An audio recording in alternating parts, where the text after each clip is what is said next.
Hello, everyone. I'm Laura Greco, and we are talking about resilience. Mama resilience has always been the topic that I've talked about. And Deborah was actually on a recent event that I held with many specialists who are focused on helping moms and actually the population build resilience.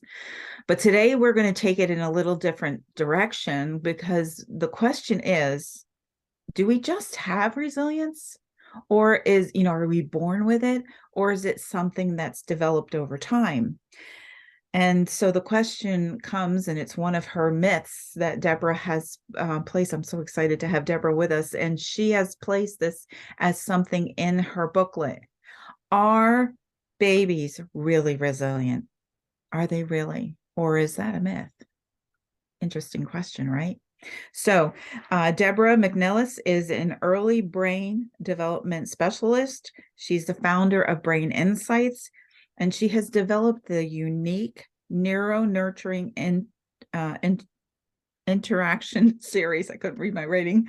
Yes. And I've known Deborah for a long time and I just love the work that she's doing because she really helps us to hone in on how we can be empowered in our parenting with our children and when to really start. And it's not that if you have older children, it's too late. It's never too late. But if we can start at the beginning, it makes all the difference, not just for our children, but for us too. So it's an interaction. So Deborah, let's talk about this resilience. Are children really just resilient? Well, first of all, I want to thank you for inviting me to be able to talk about this topic. It's a great question. And yes, it is a myth that babies are resilient, but I have to qualify that statement because you hear it frequently, right? Oh, Right. babies are resilient. They'll just bounce back, right? Well, Yeah.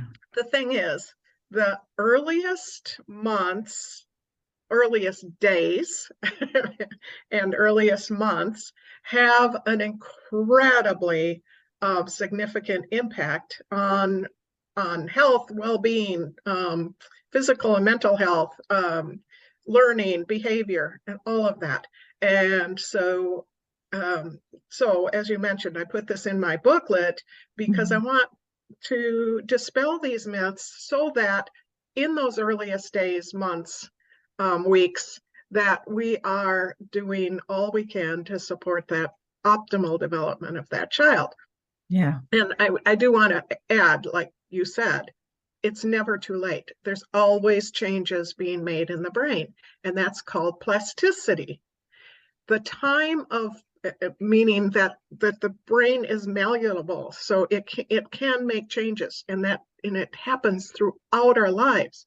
But the earliest time in life is the time that the change is most rapid, and Right. we have the opportunity to wire and physically wire and create pathways in the brain based on the experiences a child is having. So I wanted to give all that preface to the understanding that about resilience. Yeah. So, so because the brain is adaptable and is making changes, in that way, yes, they can be resilient. But the key is, the reason I say it's a myth is because those experiences that a child is having in those earliest, especially first 2 months, is having an impact. The brain is experience dependent. So it is developing and making connections and pathways based on the experiences that are happening most frequently in that child's life. If an experience happens repeatedly, a strong pathway is created. Right. So the key to building resilience is to having nurturing, responsive relationships. If there is adversity in a child's life and there is a nurturing, responsive adult to buffer that adversity, that's what makes the difference. And that's what builds the resilience. Love it. Love it. You just actually what you're talking about here is building a foundation with this rapid brain development. It's the primary time to create the foundation for a child. It's not too late if it happens later, but it's awesome if it happens to begin with. And I think that Exactly. Garber Mate actually speaks into that with his early experience, right? And how that really laid a foundation in his life that now has resulted in the work he's doing to inform people about trauma. But the point is that, we want to be good parents. We want the best for our kids, right? And resilient moms want to transfer that kind of patterning to their children. And what better time than those first couple of months? And that's a challenge in our culture today too, isn't it? Because moms have to go back to work quickly. There's not a lot of cultural support to that kind of thing. Some people have jobs that they can be home, but for the most part, it's still not predominant. Right, right. And that brings up Yeah. the that I've created and just launched last month. Well, I should say now it's February, so Yeah. it was launched in December. Something called the First 60 Days Movement. And Mhm. it goes to your point that we need to have everyone that has an influence, indirect or direct influence on children, to understand the critical importance of these first 60 days.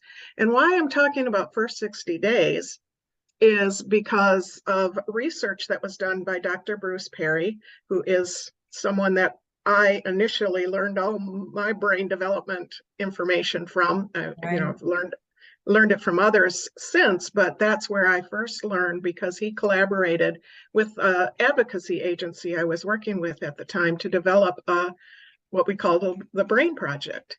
Yeah. And And many people since know then, him because of Oprah and their book together, oh, right? yes, Yeah. yes, So just yes. to And key in in the that point. book, Yeah. yes, in the book that came out in 2019, Yeah. he shares that he and others had done research to find that if a baby experienced that nurturing, responsive type of relationships, those type of relationships in the first 2 months, and then a lot of adversity and other things happened in that child's life after those first 2 months, that baby does better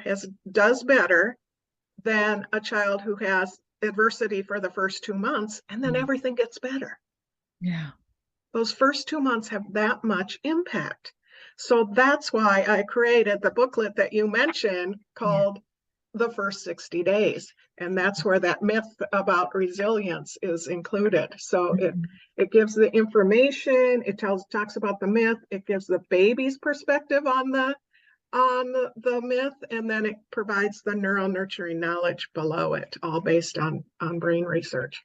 Um, so Yeah. I so love that so that we're you're writing it creating from a baby's so perspective. Yeah. Sorry.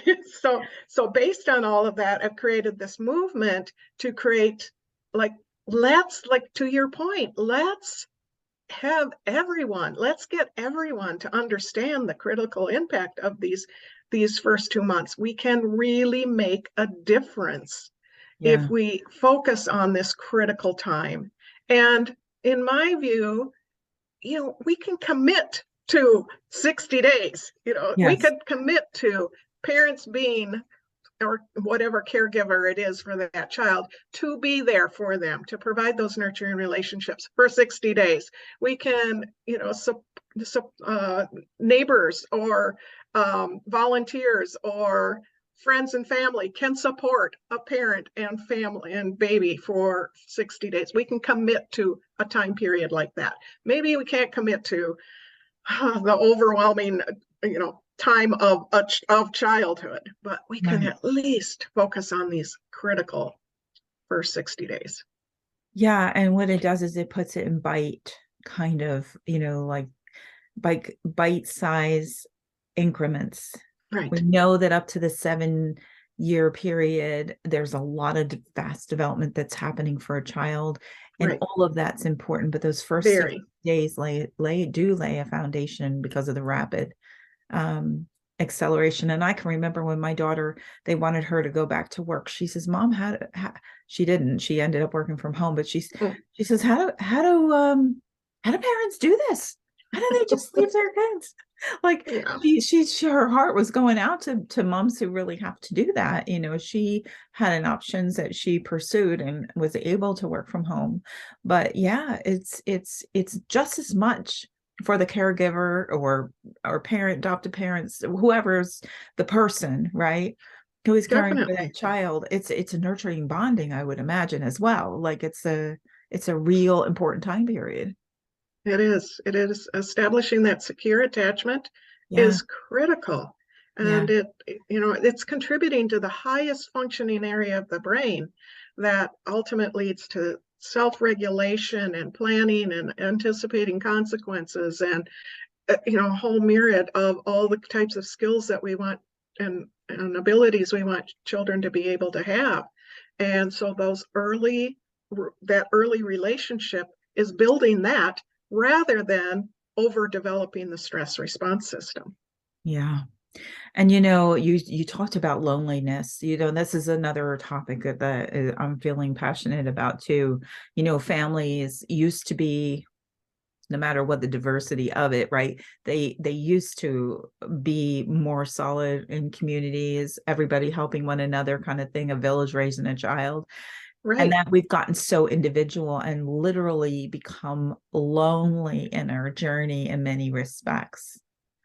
And that does affect, and the part of the importance of this, not all of it, but part of it is that we're raising the children who are going to inform how things go from here. We've had our messes, if you will, I call it learning, right? We've Right. learned what's not working, but now awareness is becoming more evident of what could work and what does Yes. work if we apply it. So that's why I love the work you're doing. And the validity of this kind of topic is so important. So you want to quickly, I'm going to put so everybody's going to have access to Deborah. If you want to know more, I'm going to put all her stuff, but where can they find you if you want to just verbalize it, and then I'll put it in the notes. At my website is braininsightsonline.com. And I'm Easy. all over social media as well. Yes, So you you are. I can saw find on you can Twitter find the and links. yes. Yes, yes, you can LinkedIn. find the Yeah, links on my I'll site. include that. Yeah, Yeah. Yeah. Thank you so much for sharing some of your time to help us to understand better the work that you're doing and the importance of it. And I really appreciate all that you do. So thank you. And to thank our you. listeners, be sure it's called the Resilient Movement Academy. This is where you can find the show again. If you've missed it or would like to see it again, you can sign up for my email and receive notifications when other interviews are happening. But this information is meant for you to support you in your parenting as much as it is to support you as a mother or any caregiver who is looking to be grounded, because loneliness it's a tough place to be when you're nurturing someone else. So self-nourishment comes first so that you can give from a full bucket. So be sure to jump over and sign up so that you can see other people that I'm bringing on. So thank you so much. Glad you all listened. Thank you so much, Deborah, for coming. And Thank you. until next And time. and I appreciate your points about the support of the parent because that's also included in the booklet that they need to care for themselves and allow others to care for them. So your work is very, very valuable. Thank you, Deborah. Thank you. And just wanted to be there for the parents. So thank you. Right.